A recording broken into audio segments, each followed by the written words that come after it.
So, how was your holiday? Was it good? I hope so, because now we're in 2025. A brand new year. And, this is how we're beginning it. Alright, I'm not gonna bury the lead here. On my Patreon-exclusive Discord, people pointed me out a video because I made a cameo in it, apparently. And this opened a wormhole that I've been obsessing about for the past few days. So, this is Sarcastic Chorus. He's a YouTuber with 500,000 subscribers, and primarily makes videos about shipping, especially in animation.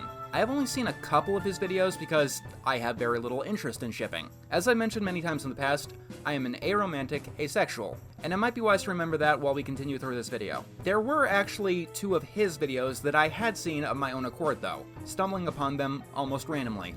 One was a video about the Canker sisters from Ed, Edd n Eddy, and another was a video about Panini from Chowder. Full disclosure, I don't like either set of these characters, and so the videos did at least intrigue me, but I don't remember too much about my initial reaction. It was a couple of years ago at this point. A few days ago, someone else had discovered the video about Panini though. This is Magic Mush. Unlike Sarcastic Productions, I actually do know who this guy is, as in, I've watched his videos regularly. He's hard to classify as a channel. Like, the closest comparison is something to like Internet Historian or June the King, with a more comedic, less serious tone. So Dobson is finally getting recognition after all these years. But as anyone should know, fame is a package deal. When you get a ton of people looking up to you and enjoying your work, you also get a lot of people who think you could do better. And here comes the most well-known fact about Dobson. Andrew Dobson cannot take criticism. He'll tackle stories about certain internet people and phenomena, and just give a summary of their stories, while never getting too serious. I really do like his videos on Andrew Dobson, Movie Bob, AVGN and Nostalgia Critic clones, because of course. The only times where I don't really like his videos is usually when the content that he's covering gets a little bit too much for me. The DeviantArt video especially. He was planning on making a video covering terrible video essays. And if you've been with us through 2024 and 2023, there have certainly been a lot of bad video essays. From anything that Lily Orchard has ever posted, to the wide swaths of plagiarism scandals, to whatever the hell this was. To me, unfairly eviscerating Cars 1. You what? Life is a highway, I wanna ride it. However, one particular essay caught Magic Mush's attention, so much that he had to call it the worst of them all. Enough to go out of his wheelhouse to make a 41-minute video. The original is only 17 minutes, what the hell? Okay, so I might be a bit past the starting line here, but I want to make something abundantly clear. I don't like drama. I don't want drama. And if you harass either one of these people, or anyone else that I happen to mention, you are dead to me, and you deserve to have a Viking funeral while you are still alive. Be chill, be cool, Scooby-Doo. We're all professionals here, so that begs the question. Why, in the name of God, am I doing this at all? I kinda sorta don't have a choice. So, at the end of the year, I am going through most of the Cartoon Network original shows, Nick-O-Rama style. And right smack dab in the middle is the point of contention here, Chowder. And you can't talk about Chowder without talking about Panini and the controversy around here, which is at the spike of both of these videos. At least I can't. So this discussion felt like a very sooner or later kind of deal. So I'm just gonna bite the bullet right now, especially because I do think that it leads to a bigger talking point that I've been mulling over for a while now, and that's romance in children's animation. But first, let's talk Chowder. Chowder is a perennial classic. Spoilers, I like the show. A lot. I'm not gonna give away all the details about exactly what I think about it right now, that's what the review is for later on in the year. But I have to say, it is one of the funniest in the entire set. It's a very fast-paced show with a lot of absurd humor, and seriously memorable jokes. Can't you give a free sample to a pretty lady? Sure. Do you know one? Can't you give a free sample to an ugly lady? No, ugly ladies have to pay. The meta and the fourth wall jokes are some of the best in the business. Chowder, look at what you've done! Now the animators are gonna have to draw all this fire! Chowder is a silly show. Think on the line of Looney Tunes or SpongeBob, which is an apt comparison because Chowder is the brainchild of C.H. Greenblatt, one of the writers of such phenomenal episodes like Dying for Pie, Squidville, and the sole storyboard artist of Band Geeks. Known as one of the best episodes of the entire show. He is a talented man, and he has brought many of his talents forward to Chowder. As such, it's probably one of the most beloved childhood cartoons on the internet right now, among Generation Z. The only other one that I think goes toe-to-toe with it is Phineas and Ferb in the popularity department. However, there is one aspect of Chowder that has been a point of contention for a while now. People can get pretty up in arms of whether or not they like this particular character. Some think it's too much, some don't mind it at all, and think that it just fits in with the rest of the world, and others think that Party A and Party B are just taking things far too seriously. And that is Mr. Fugu. Oh, yes! No, I'm talking about Panini. Oh, hi, Chowder. I'm not your boyfriend! Panini has this reputation about her. Well, the sarcastic chorus video does point out at least a lot of the common perception. Panini is the kind of person who can't accept no for an answer, someone whose entire shtick is violating boundaries. She's all about giving the kisses and touching to someone who absolutely does not want it. And if this was a boy doing it to a girl, it'd be seen as rightfully disturbing. Slander! Slander! It's political mudslinging! That's the idea, at least. Let's go over this piece by piece, and we'll start by establishing a few things. Chowder and Panini are child characters that likely don't understand the full nuances of what they're doing. Chowder, as a show, started airing in the year 2007, 18 years ago now. It is a children's series with very little continuity. It is also a comedy through and through. Any semblance of a story is used as a vehicle to tell jokes, with very few exceptions. As some would say, you're not supposed to take it seriously. Honestly, this is a very loaded term. Like, let's take a step back and look where we are. 3 people are now making a video each on this topic. If the idea was that you're not supposed to take this seriously, we're long past that point and we're never going back. We're beyond the point of no return. I see myself as a critic, which means it does not matter what I am talking about. From the most artful foreign animation to the problem solvers. It is literally my job to take it as seriously as I am able to. And I know what this phrase often means. When someone's taking a cartoon too seriously, they're not thinking of that. They're saying that they're thinking too much about real-world implications, theorizing into very strange places, and demanding lore in shows that just don't have lore. On the flip side, though, people study Looney Tunes and classic Disney cartoons. A kid mimicking Bugs Bunny is mimicking Bugs Bunny, not Clark Gable or Groucho Marx, because those influences never turn into caricature. Bugs is immediately identifiable because of his attitude, his voice, but most importantly, his movement. Characters don't move like Bugs Bunny. Well, shut my mouth and call me Cold Tone. Older SpongeBob episodes have references and beats that you can really grow to understand if you do take them seriously. Just because something is a comedy aimed at kids, meant to be funny, doesn't mean that it can't or shouldn't be taken seriously as a comedy. After all, the creators of Chowder did take the series very seriously, which is why for so much of it, it is hilarious.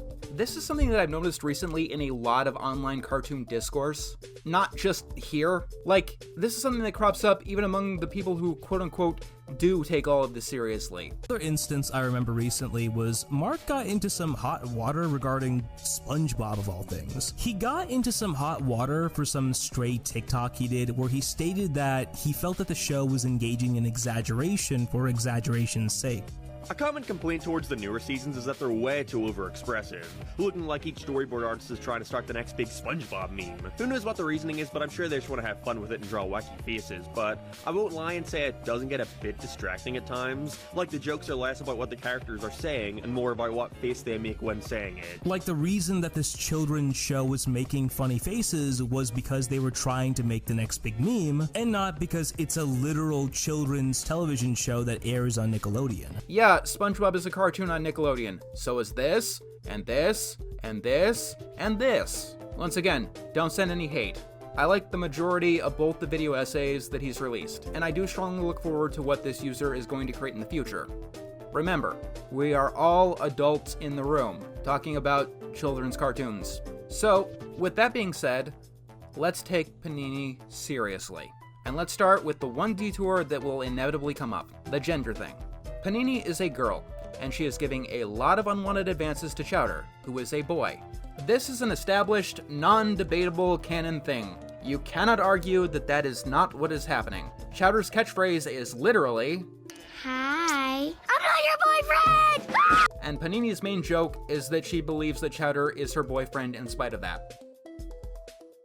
That is incorrect. Well, maybe. People would probably be outraged somewhere, obviously. You can't do anything with romance without someone somewhere getting pissed about it. Let's rephrase that question.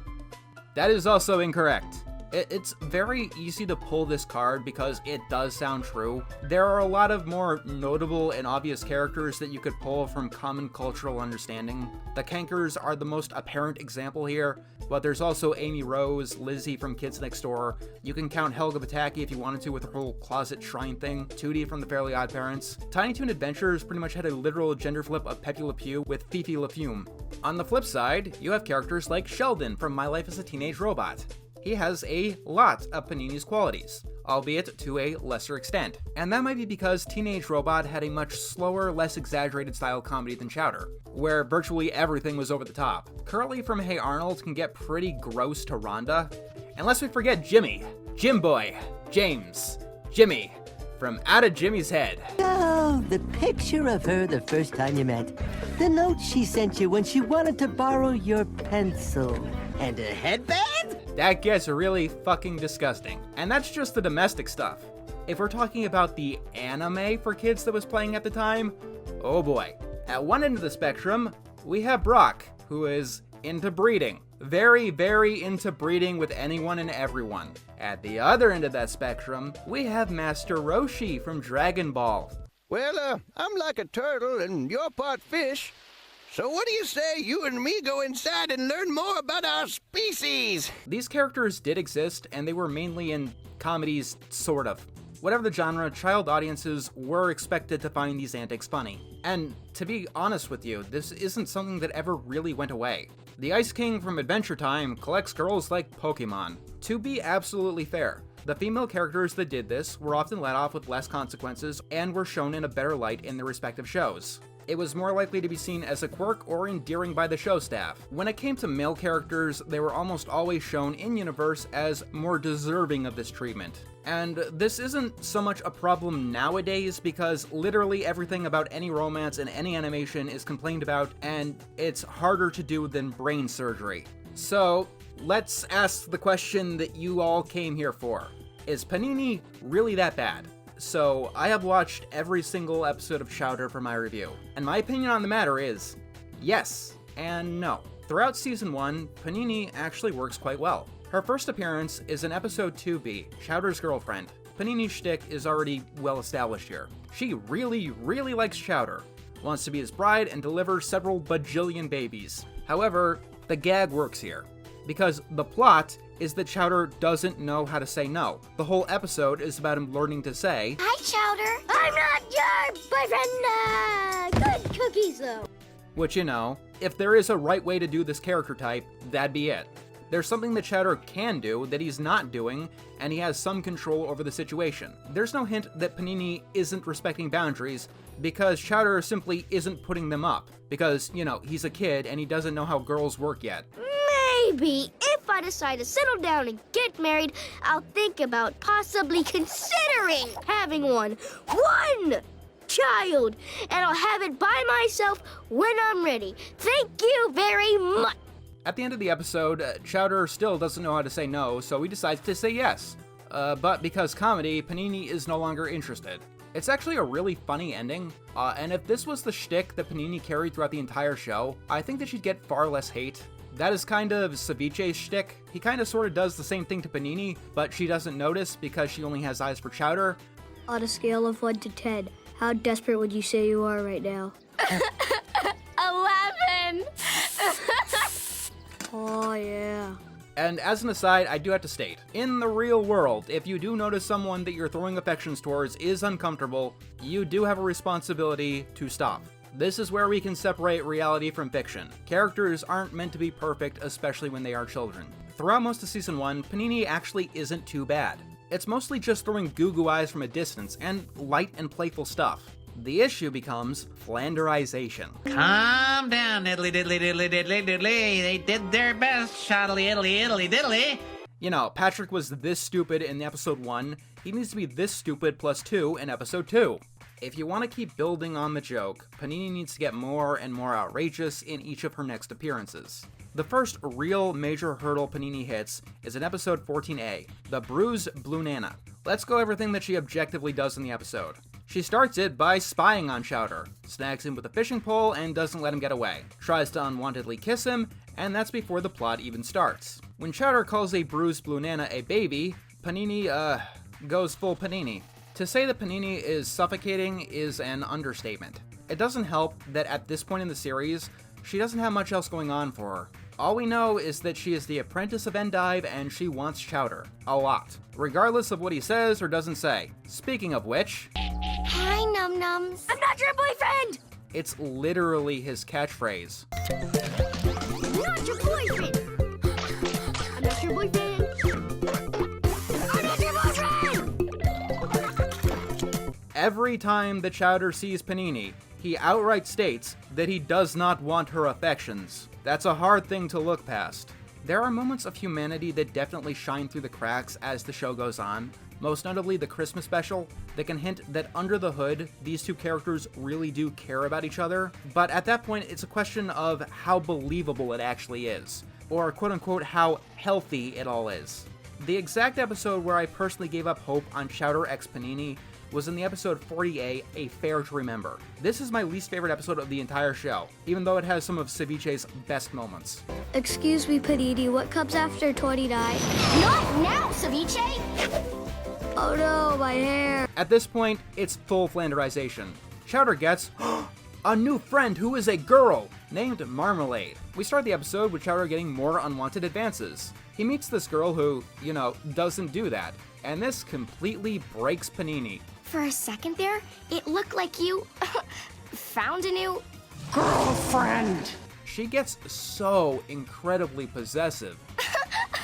Chowder, you get back over here right this second. In ways that are just not funny. But can I have more than one friend who's a girl? No, don't test me, Chowder. Throughout the episode, she goes on to prove just how awful she can be. Look, I worked too hard to get where I am with Chowder, and I'm not gonna let you waltz in here and steal away my man. Chowder and Panini just are not a good couple, kids or otherwise. And episodes like this one are prime reason as to why. Am I supposed to feel for Panini in this episode? Because I really don't. Well, I don't feel anything positive about her.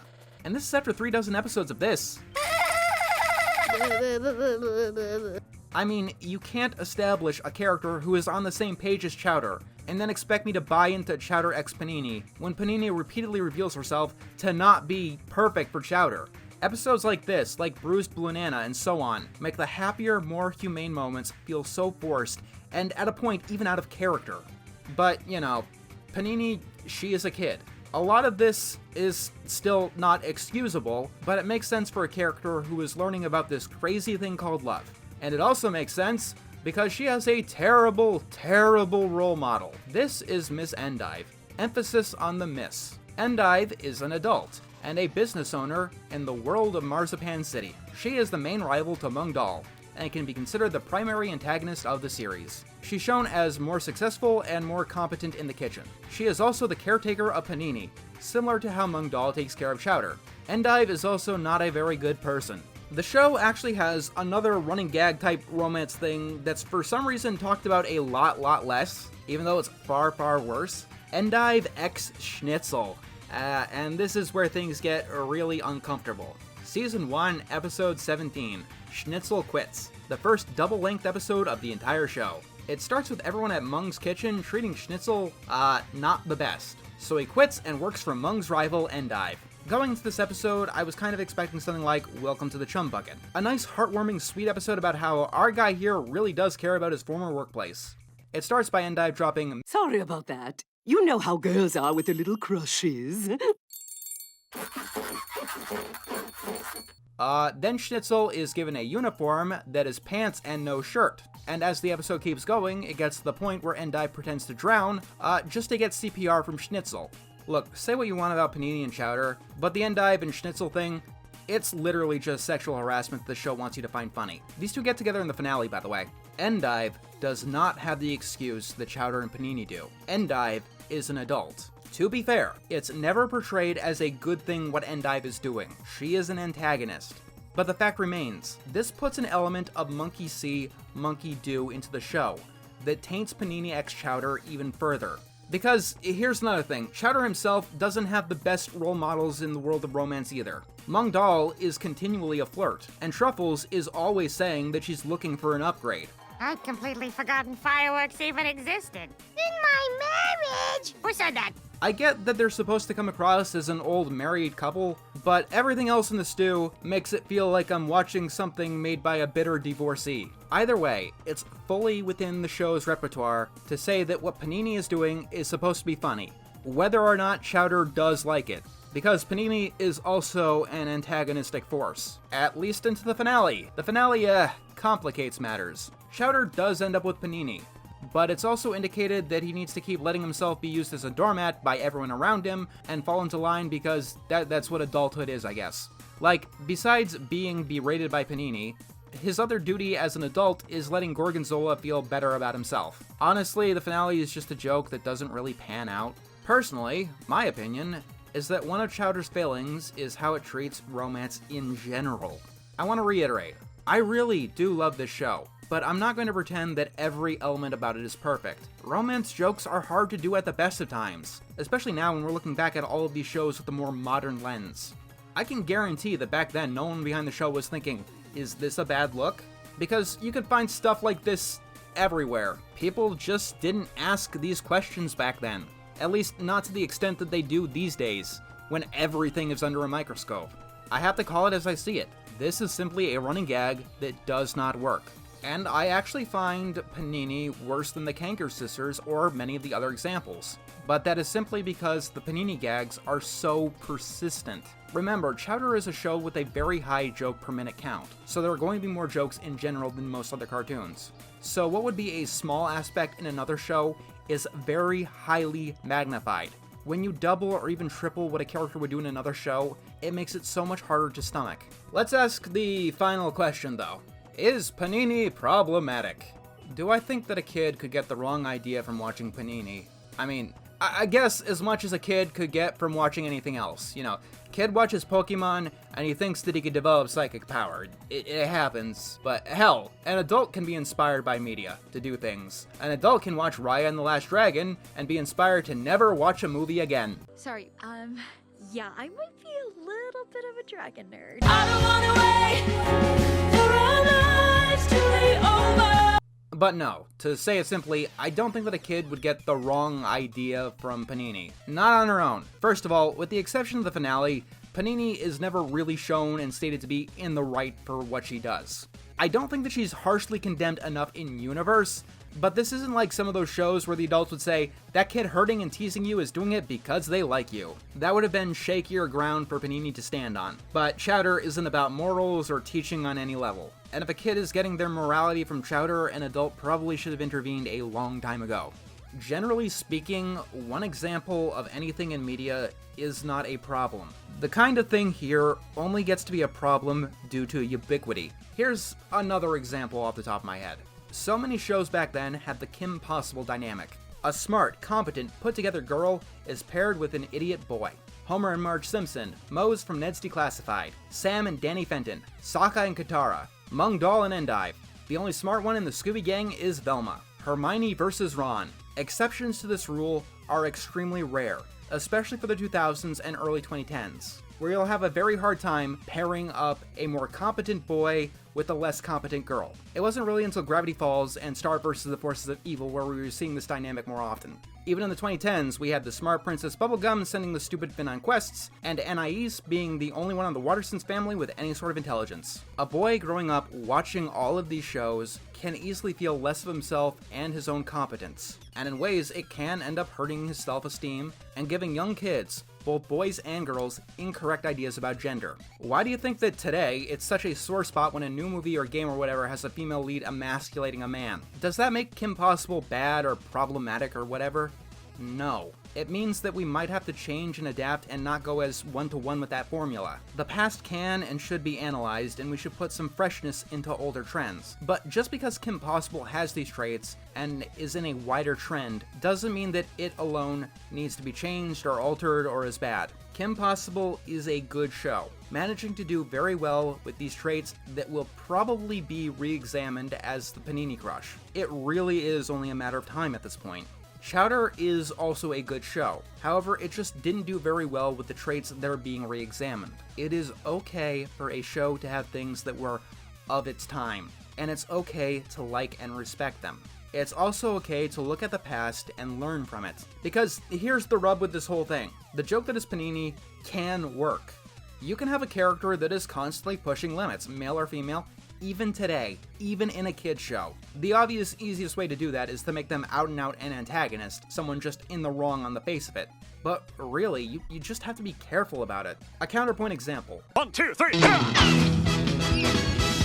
I thought that the show would have aged horrendously because of, all the Pepe Le Pew shit. Johnny is constantly pushing boundaries, and we're actually supposed to like this big doofus who has a hard time hearing the word no. The gag works in Johnny Bravo because he always gets consequences for his unwanted advances. It also helps that he's not stalking the same woman in every single episode.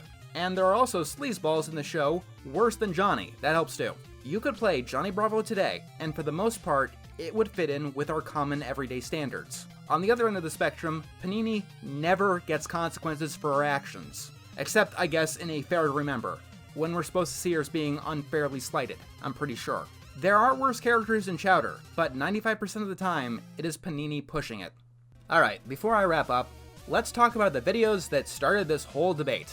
And before I continue, I'm going to restate this. Do not harass anyone. I do want to do more of this kind of video, but you guys are going to have to be responsible adults. This is not a channel for children. We just talk about children's cartoons. And I will be periodically checking these videos' comment sections. And if I see harassment, I will block you. I don't care. Sarcastic Chorus did have 2 videos that were mentioned and sparked this. I think we've gone mostly through the points presented in the Chowder one. The Ed, Edd and Eddy one, I do have a major sticking point with. But I think that this show does a lot more to make it work as a joke than something like Chowder, where it's just a bit. Ed, Edd and Eddy was smart enough to recognize what they were doing was bad, and that allows it to make the humor actually land. In my opinion, the Kanker sisters also don't work equally as badly as Panini. First of all, half of the time they appear just as a diabolus ex machina. The Eds are winning, the writers don't know how to end the story with them losing, so the Kankers just come in and auto-win. The vibe the Kankers give me is that they enjoy harassing the Eds just as much, if not more so, than them liking them. It's very easy to come to that exact same conclusion with Panini, especially in her earlier appearances, where she's having a lot of fun just making Chowder react. While what happens is pretty fucked up, and this is how the episode just ends, it really is saved by the episodic storytelling. Because while all this technically happens, it kind of feels like every episode just retcons it back to a status quo. This is the level of mayhem you just really can't take seriously. That's Chowder too. That is not different than Chowder. Please explain to me how that is different from Chowder. The show never treats them like it's an actual relationship or lies and says that they're actually good people.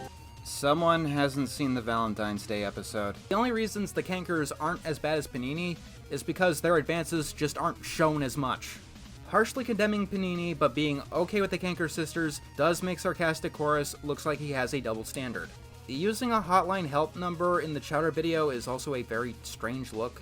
And I say this as a person who has been the victim of excessive and obsessive unwanted female attention. Like, I've been in the Chowder situation in my adult life. Putting a number there kinda feels patronizing. And I say that as a person who does get uncomfortable with Panini. This isn't like Screams of Silence, where a show went completely out of its depth and tried to do a serious take on a serious issue and bungled it beyond all belief, giving some actually bad and dangerous accounts. The worst that Panini is uncomfortable.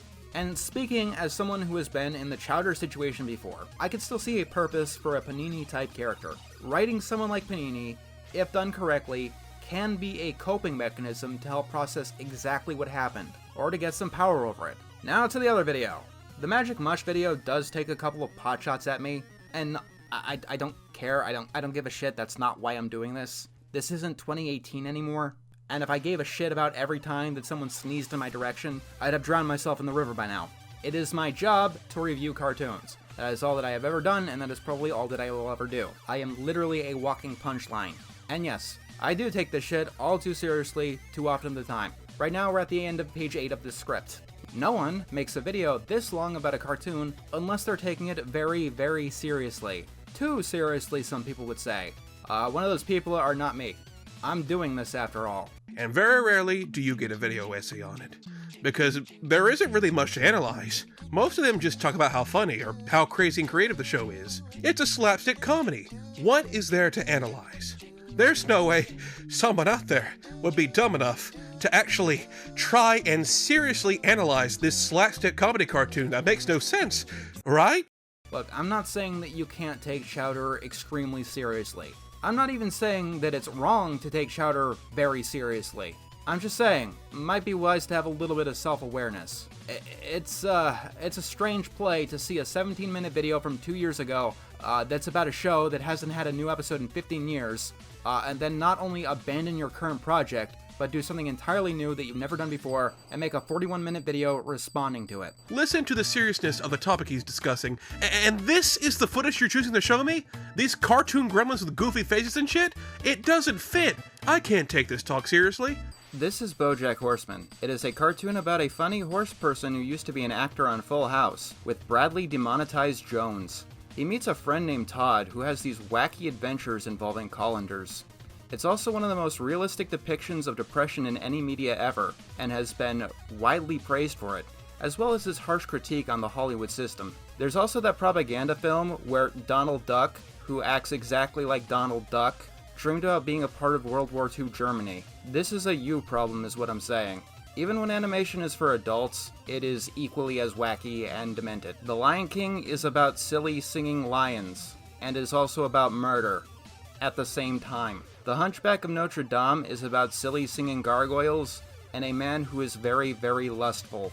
But we never get to see an uncut, unedited example of this supposed repetitive joke. We just gotta take his word for it. Manly. Sophisticated. What more could a girl want? Hi. I'm not your boyfriend! Ah! Gazpacho, help! I'm being held hostage by a mad woman! How's about a piece of my heart? Ah! No! We have no choice but to be responsible parents and help it heal together.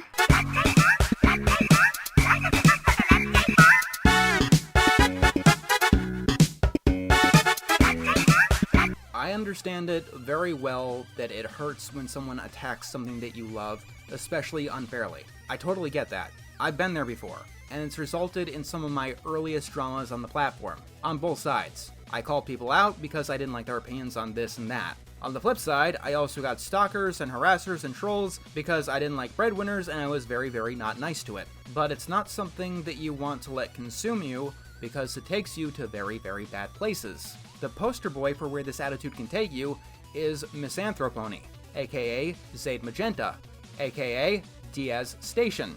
Did you seriously have Can You Feel the Love Tonight taking place in broad daylight? You seriously couldn't even get that right? How incompetent are you? He is the kind of guy who will put me on his shit list forever and all time because of the past 30 seconds of this video, and I will probably be front and center in his hate them video that he is perpetually making. Seriously, he's been working on it since like 2019, and it'll probably finally come out in 2054. Here's all you need to know about this person. Some people like Disney Star Wars. This has broken this man's entire world. As I am more objective and final in my analysis compared to most other reviewers. Don't be that. Now, sometimes a creator's opinion is so bad and misinformed that it probably should be called out. Like the Fairly Odd Parents reboot video from last year. Like, sometimes statements and opinions are so egregious that it badly hurts discourse permanently, and leads to a worse fanbase and a worse shared culture. Like Lily Orchard's Steven Universe video or Jello Apocalypse's So This Is Basically Gravity Falls. Marvel as the writers take the best character and gradually make her the worst character by having her learn no lessons for 40 episodes. Because of that one video, Mabel has had a very sour reputation on the internet as a whole. The same thing could have happened with So Basically This Is One Piece, except the people who do take that show very, very seriously were able to put that video in its place and correct all of his factual inaccuracies and his potentially malicious retelling of events. Old Peas has 1,100 chapters and twice as many named characters. I'm sure all of these guys are absolutely essential. How many of them could you possibly cut while telling the same story?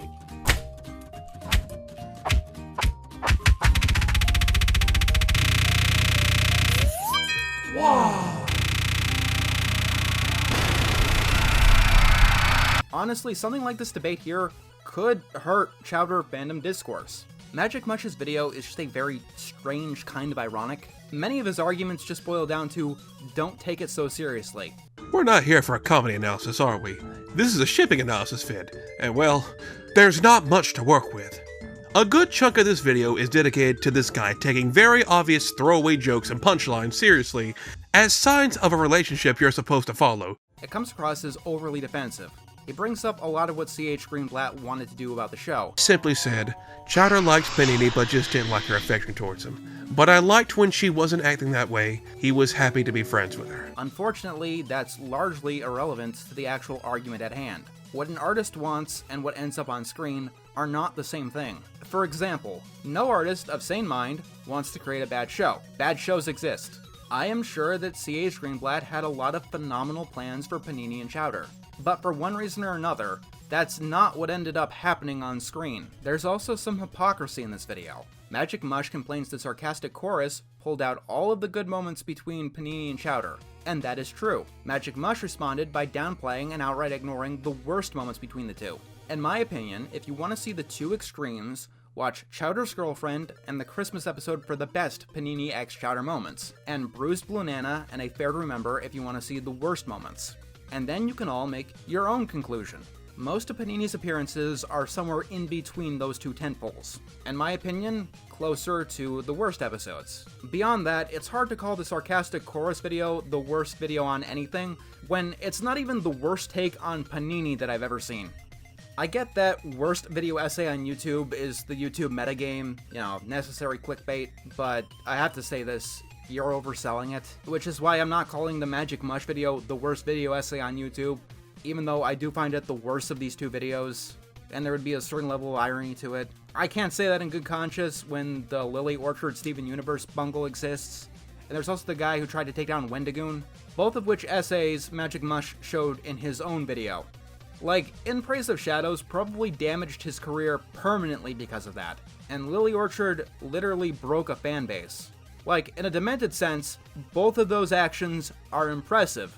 And if you want to talk about the worst video essays in history, I also personally said that I like Cars 1 less than Cars 2. That is also quite unforgivable.